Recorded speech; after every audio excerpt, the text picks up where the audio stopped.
mà con kho bị tàu con hiệp ra nó kho bị tàu con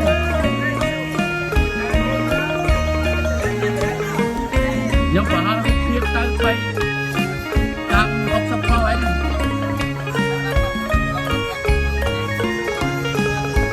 đấy nhưng kho bị tàu con này nhưng kho bị tàu con hãy cho những thoát bóc rồi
thật mà này tính các bạn nỉ nước phật cái đá mày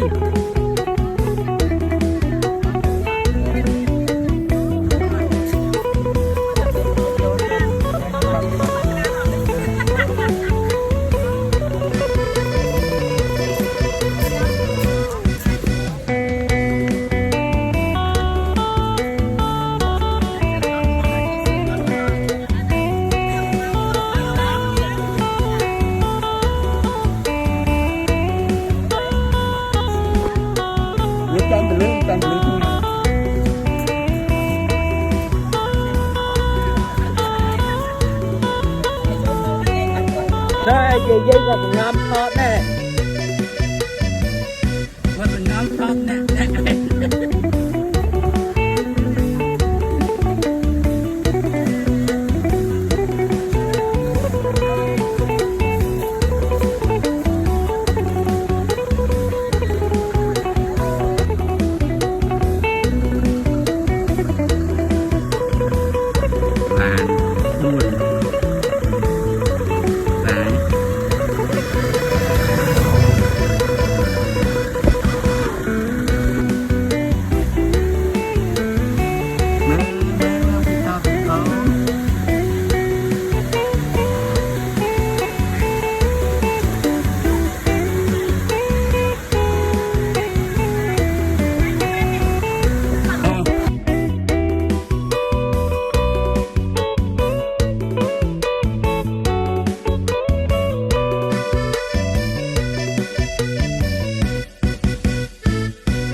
nó ta lấy nè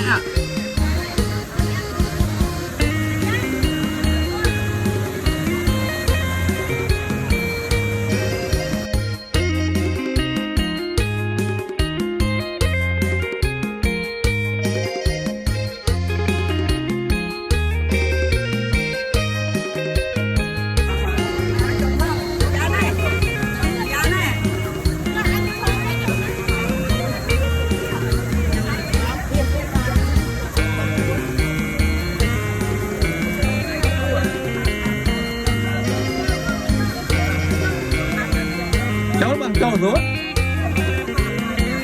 đó mà cho hàng này mới mất chẳng